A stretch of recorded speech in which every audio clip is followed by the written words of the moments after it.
এদিকে আরজিকরের 51 জন চিকিৎসকের বিরুদ্ধে অভিযোগ জানিয়েছে আরজিকরের জুনিয়র চিকিৎসকদের সংগঠন। অভিযুক্ত চিকিৎসকদের আগামী 11 তারিখের মধ্যে কলেজ কাউন্সিলের এনকোয়ারি কমিটির সামনে উপস্থিত থাকতে বলা হয়েছে। যতক্ষণ না তারা ক্লিনচিট পাচ্ছেন, তারা আরজিকরের কোনো বিষয়ে অংশগ্রহণ করতে পারবেন না। আরজিকরের কলেজ কাউন্সিল বৈঠকে জানিয়েছে যে আরজিকরের জুনিয়র চিকিৎসকদের সংগঠন।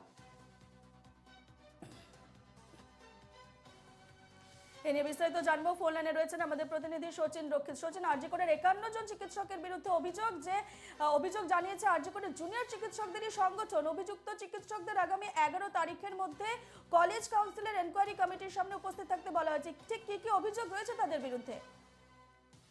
দেখো, এই 51 জন চিকিৎসকদের বিরুদ্ধে কিন্তু একাধিক অভিযোগ রয়েছে এবং সেই অভিযোগগুলির মধ্যে অন্যতম রয়েছে যে বিভিন্ন সময় হুমকি দেওয়া এবং হুমকি দেওয়া ছাড়াও বিভিন্ন নেক্সাসের সঙ্গে যুক্ত থাকা এবং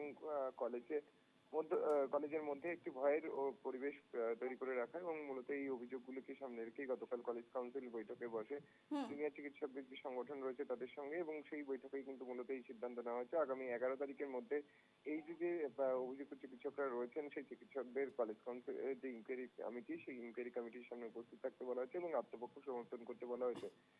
যতক্ষণ না পর্যন্ত তারা তাদের অভিযোগ যেগুলি উঠেছে তাদের বিরুদ্ধে সেই অভিযোগগুলো থেকে তারা মুক্ত হচ্ছেন বা ইনোসেন্স প্রমাণ হচ্ছে, ততক্ষণ পর্যন্ত কিন্তু এই যে 51 জন চিকিৎসক তারা কলেজের কোন রকম যে কার্যকলাপ সেই কার্যকলাপের সঙ্গে কিন্তু তারা অংশগ্রহণ করতে পারবেন না, এবং তেমনটাই কিন্তু কলেজ কাউন্সিলের যে বৈঠকে সেই বৈঠকে সিদ্ধান্ত হয়েছে। ফলত জুনিয়র চিকিৎসকরা অনেক আগে থেকেই অভিযোগ তুলছিলেন যে তারা কাজে ফিরতে নিজেদেরকে নিরাপদ মনে করছেন না। তার কারণ হচ্ছে যে মূলত যারা দোষীরা রয়েছেন সেই দোষীদের মধ্যে হয়তো অনেকে বাইরে ঘোরাফেরা করছেন, এবং সেই অভিযোগগুলি কিন্তু মূলত তারা নিজেদেরকে নিরাপদ মনে করছেন এবং সে কারণে তারা কাজে ফিরতে চাইছেন না।